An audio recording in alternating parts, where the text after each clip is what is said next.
വിദേശ തൊഴിൽ പരിശീലനത്തിനും തൊഴിലവസരങ്ങൾക്കും little flower engineering institute Kalamassery. പഠിച്ചാൽ ജോലി ഉറപ്പാണ്. കർണാടകയിൽ മുഖ്യമന്ത്രി കസേരയെ ചൊല്ലിയുള്ള അഭിപ്രായ വ്യത്യാസങ്ങൾ സോണിയാഗാന്ധിയുടെ ഇടപെടലോടെ ഇല്ലാതായി കഴിഞ്ഞിരിക്കുകയാണ്. കോൺഗ്രസിൽ ഉന്നത പദവി നൽകി സിദ്ധാരാമയ്യയെ ഡൽഹിക്ക് അയക്കാൻ കോൺഗ്രസ് തീരുമാനിച്ചു. ഇനിയുള്ള 2 വർഷം അതുകൊണ്ട് തന്നെ കോൺഗ്രസിനെ DK ശിവകുമാർ നയിക്കും. നിലവിൽ സിദ്ധാരാമയ്യ മന്ത്രിസഭയിൽ ഉപമുഖ്യമന്ത്രിയും ആഭ്യന്തര വകുപ്പ് മന്ത്രിയുമാണ് DK ശിവകുമാർ. അടുത്തയാഴ്ച പ്രിയങ്കയും രാഹുലും നേരിട്ട് പങ്കെടുക്കുന്ന ചടങ്ങിൽ കർണാടകയുടെ മുഖ്യമന്ത്രിയായി DK സത്യപ്രതിജ്ഞ ചെയ്ത് അധികാരമേൽക്കും.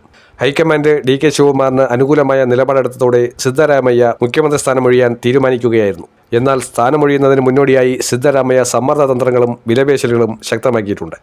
ACC അധ്യക്ഷ പദവിയടക്കം വേണമെന്നാണ് സിദ്ധാരാമയ്യയുടെ ആവശ്യം. തങ്ങളുടെ നേതാവ് സ്ഥാനമൊഴിഞ്ഞാലും സർക്കാരിലും പാർട്ടിയിലും DK ശിവകുമാറിന് പൂർണ്ണ നിയന്ത്രണം ലഭിക്കാതിരിക്കാനുള്ള നീക്കങ്ങളാണ് സിദ്ധാരാമയ്യ അനുകൂലികൾ ഇതുവഴി നടത്തുന്നത്. അധികാര സമവാക്യം നിലനിർത്താൻ ശിവകുമാറിന് കീഴിൽ ഒന്നിലധികം ഉപമുഖ്യമന്ത്രിമാരെ നിയമിക്കണമെന്ന് അവർ ആവശ്യപ്പെടുന്നുണ്ട്. എന്നാൽ ഉപമുഖ്യമന്ത്രിമാർ ഉണ്ടാകുന്നതിനോട് ശിവകുമാറിന് താൽപ്പര്യമില്ല. പരമാവധി ഒരാളെ മാത്രമേ അനുവദിക്കൂ എന്ന നിലപാടിലാണ് DK നിൽക്കുന്നത്. പുതിയ കർണാടക കോൺഗ്രസ് അധ്യക്ഷൻ തങ്ങളുടെ ക്യാമ്പിൽ നിന്നുള്ള ആളായിരിക്കണമെന്നും സിദ്ധാരാമയ്യ പക്ഷം ആവശ്യപ്പെടുന്നുണ്ട്. ഹൈക്കമാൻഡ് മുന്നോട്ട് വച്ച ഫോർമുല അനുസരിച്ച് സിദ്ധാരാമയ്യയ്ക്ക് രാജ്യസഭാ സീറ്റും ദേശീയ രാഷ്ട്രീയത്തിൽ വലിയൊരു പദവിയും വാഗ്ദാനം ചെയ്തിട്ടുണ്ട്. ഇക്കാര്യത്തിൽ തീരുമാനമെടുക്കാൻ അദ്ദേഹം സമയം ചോദിച്ചിരിക്കുകയാണ്. ഹൈക്കമാൻഡ് തീരുമാനം താൻ അംഗീകരിക്കുമെന്ന് സിദ്ധാരാമയ്യ വ്യക്തമാക്കി. നിലവിലെ അധ്യക്ഷൻ മല്ലികാർജുൻ ഖാർഗെയെ പ്രായാധിക്യം തളർത്തുന്നുണ്ട്. മാസങ്ങൾക്കുള്ളിൽ തന്നെ സോണിയാഗാന്ധിയുടെ സമ്മതത്തോടെ ഖാർഗെ സജീവ രാഷ്ട്രീയത്തിൽ നിന്ന് പടിയിറങ്ങും.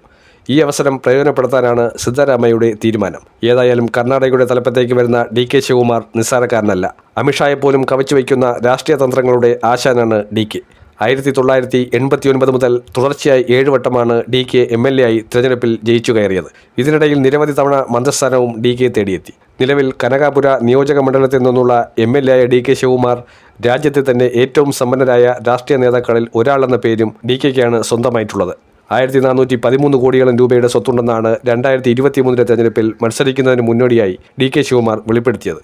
DK ശിവകുമാറിന്റെ പിഴയ്ക്കാത്ത കണക്കുകൂട്ടലുകളും സാധ്യതകളും കോൺഗ്രസിനെ കർണാടകയിൽ മാത്രമല്ല രക്ഷിച്ചിട്ടുള്ളത്. BJP ഇന്നിറക്കി കളിക്കുന്ന റിസോർട്ട് രാഷ്ട്രീയം സത്യത്തിൽ DK ശിവകുമാറിന്റെ ബുദ്ധിയിൽ ഉരുത്തിരിഞ്ഞ ആശയമാണ്. രാജ്യത്തെവിടെയെങ്കിലും കോൺഗ്രസ് MLA മാർ കൂറുമാറാൻ സാധ്യതയുണ്ടെന്ന് തോന്നിയാൽ പാർട്ടിയുടെ രക്ഷകനായി DK അവിടെ അവതരിക്കും.